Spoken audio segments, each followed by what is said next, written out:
Good morning students. आज class third और fourth के लिए मैंने आपके लिए नया आपका थर्ड टर्म का चैप्टर है। ये आपका कौन सा है? थर्ड टर्म का है। ठीक है, थर्ड टर्म का है आपका है क्रिया विशेषण। कौन सा है? क्रिया विशेषण। इससे पहले मैं आपको भाषा, लिपि, संज्ञा, सर्वनाम, क्रिया विशेषण ये सब करा चुकी हूं, लेकिन आज मैं आपको कराऊंगी क्रिया विशेषण।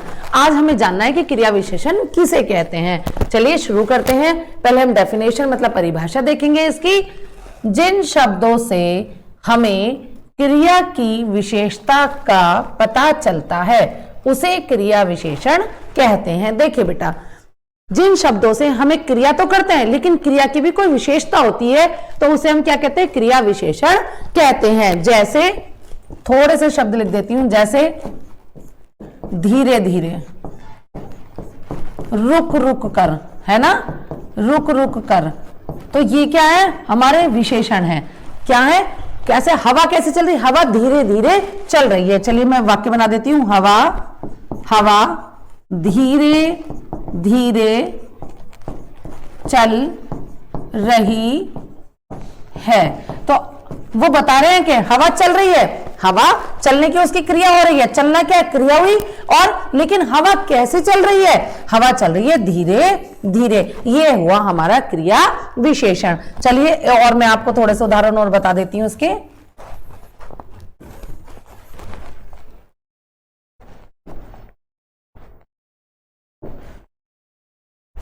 तेज, है ना, तो उसके लिए एक वाक्य है, घोड़ा दौड़ रहा है। मैंने बोला कोई भी एक वाक्य, घोड़ा दौड़ रहा है। मैंने बोला ठीक है, दौड़ना क्या होगी? हमारी क्रिया होगी। घोड़ा तेज दौड़ रहा है। घोड़ा कैसे दौड़ रहा है? घोड़ा तेज दौड़ रहा है। तो जो तेज है ये क्या हुई? हमारी क्रिया विशेषण। क्या हुई हमारी? क्रिया विशेषण। घोड़े का तेज दौड़ना क्या हुआ? हमारा क्रिया विशेषण हुआ। बेटा ये आपको बहुत अच्छे से समझ में आ गया होगा। इसमें क्रिया की विशेषता को दर्शाया जाता है। चलना, उछलना, कूदना, भागना, खाना, पीना, ये हमारी क्या है? क्रिया है। लेकिन इनकी जो कोई भी विशेषता बताई जाएगी वो हमारा क्या होगा? क्रिया विशेषण कहलाएगा। चलिए अब आगे देखते हैं इसके क्या प्रकार या भेद। क्रिया विशेषण के 4 भेद होते हैं। कितने भेद होते हैं? 4 भेद होते हैं। 4 भेद होते हैं। कौन कौन से होते हैं? नंबर 1 है हमारा कालवाचक। नंबर 1 कालवाचक। ठीक है, नंबर 1 क्या है हमारा? कालवाचक। नंबर 2 स्थानवाचक। नंबर 3 है हमारा रीतिवाचक। रीतिवाचक। नंबर 1 कालवाचक, नंबर 2 स्थानवाचक, नंबर 3 रीतिवाचक, नंबर 4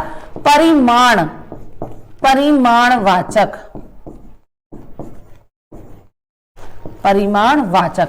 अब चलिए थोड़ा थोड़ा सा मैं आपको इनके बारे में बता देती हूं। देखिए बेटा, काल किसे कहते हैं? समय। काल किसे कहते हैं? समय को कहते हैं, है ना, जिससे हमें इसके समय का पता चलता है, क्रिया के समय का पता चलता है। जैसे मैं शाम को बाजार गई। तो मैं किस टाइम गई? शाम को। शाम, सुबह, दोपहर।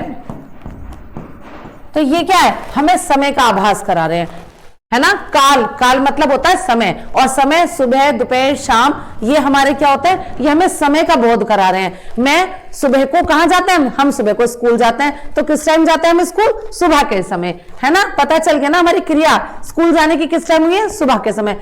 रात को हम सोते हैं, तो सोने की क्रिया कब हुई? रात को हुई। समझ में आ गई? चलिए अब देखते हैं स्थानवाचक।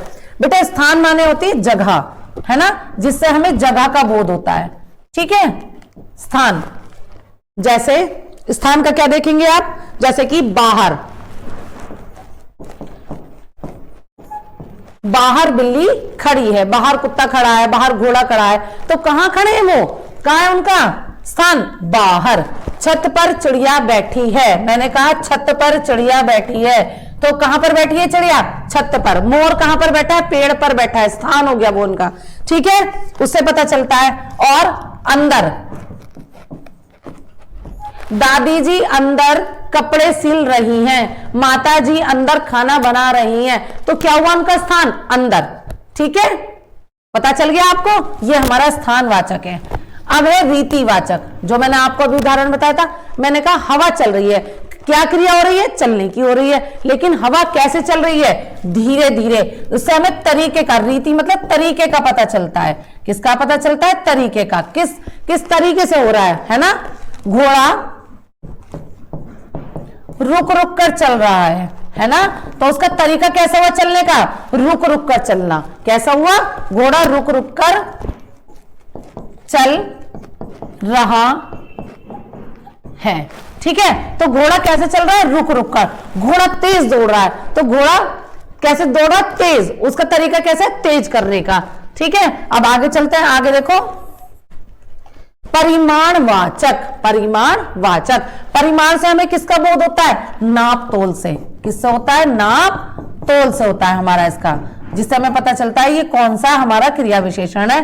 परिमाण है ना, जिसे संख्या पर नाप तोल का पता चलता है। परिमाण में जैसे अधिक, अधिक,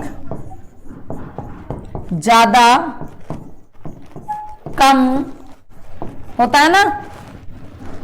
आपने देखा होगा ग्लास में अधिक दूध है, ग्लास में अधिक पानी है ना। ज्यादा, यह ज्यादा दूर है, खाना कम है, पर्याप्त मात्रा में नहीं है, पर्याप्त, ये वाले शब्द आते हैं आपके, है ना।